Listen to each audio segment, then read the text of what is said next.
Hello friends, అందరు ఎలా ఉన్నారు? బాగున్నారా? ఈరోజు అయితే మా తమ్ముడు 3 టికెట్లు ఉన్నాయి, కల్కి సినిమాకి వెళ్తారా అంటే సరే నేను వెళ్తాను అనేసి ఈవినింగ్ ఫస్ట్ షో అన్నాడు. సరే నేను రెడీ అయ్యేసి నేను మా తమ్ముడు బైక్లో బయలుదేరాము. సరే ఈవినింగ్ క్లైమేట్ చూస్తే చాలా చల్లగా ఉంది. టైం చూస్తేమో ఇంకా 15 నిమిషాలే ఉంది. ఇంకా మా తమ్ముడు బండి స్టార్ట్ చేసి సర్రంటే ఫాస్ట్గా లాక్కునేస్తున్నాడు. మొత్తానికైతే మనం మూవీ థియేటర్కి వచ్చేసాము. ఇక్కడ చూస్తే క్రౌడ్ ఏమో చాలా ఫుల్గా ఉంది. ఇంకా సినిమా అయితే స్టార్ట్ అయిపోయింది. ఇంకా మేము లోపలికి వెళ్ళాం సినిమా చూడండి.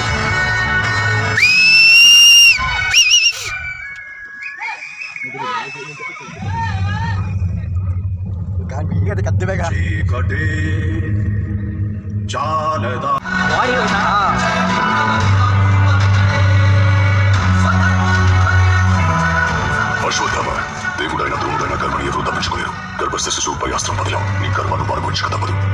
అయితే సాధించు చక్ర, విధించు నీ శిక్షని. చావుని శిక్ష కాదు అశ్వత్థామ, అది నీ ముక్తి. కాలా